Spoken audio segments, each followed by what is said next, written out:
Welcome back. For this video, we're going to be building off our knowledge of putting graphs into newsletters. This time we were going to put an interactive graph or a moving graph into a newsletter. So let's start out with a blank template once again. Once that opens up, we can go ahead and stretch it to the full screen. And we're going to do the same thing as before. We're going to go to Charts. And now we're going to see that first we entered a 3D graph. Next, we're going to move to right here to interactive. So you're going to simply change the tabs. Interactive graphs are great, especially if you're looking to do something on a website, if you're putting a newsletter out in emails, if you're going to be showing them in class, maybe on your smartboard. You cannot use an interactive graph, however, if you're going to be printing them out, because these graphs are going to move almost like a movie, as you'll see. So once again, make sure if you're using an interactive graph, it's on the computer or in an email or a computer-based format. So we're going to pick on the one we want. We'll just pick on the basic one here. And a lot of the things are going to work just like in the graph.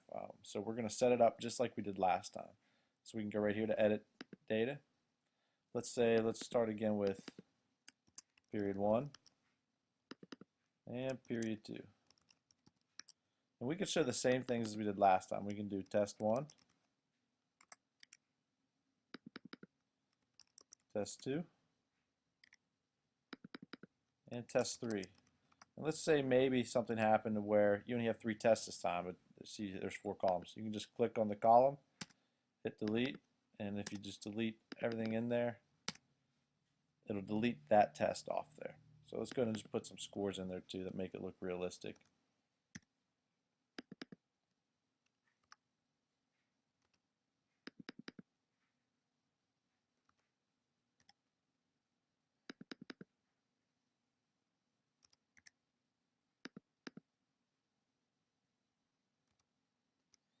So there you have it. So now we have our test scores in there. We're going to X out of that. As you can see, instead of just having each one, it says test 1 here at the bottom. We'll simply hit this marker down here, and it'll change with them. It gives them a nice view and a nice comparison too, so they can go back through it again and test through, and they can see what they want. Just like before, as you can see, we don't have a legend or a title right now. So we'll go ahead and add that in right now. So we're going to put a title in. So you click on the title. We can put test scores. Let's put average test scores by period, by class. So we have that in there. We can also add a legend now too. If you don't like where the legend's at, maybe if you want it to go below, we can simply move it like we had before. So we can put the legend in there. You can also put it down below here too if you'd like.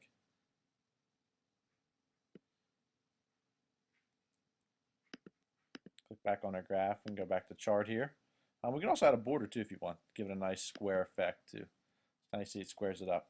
If you want to change around with your interactive chart a little bit, you can change from your slider button, as you can see right here. This is a slider button.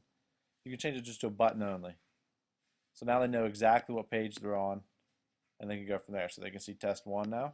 You see it changes to test 2, test 3, and it'll end it right there. So they know that if they hit it again, they can go back to 1. And then once again, I can show you what the slider looks like.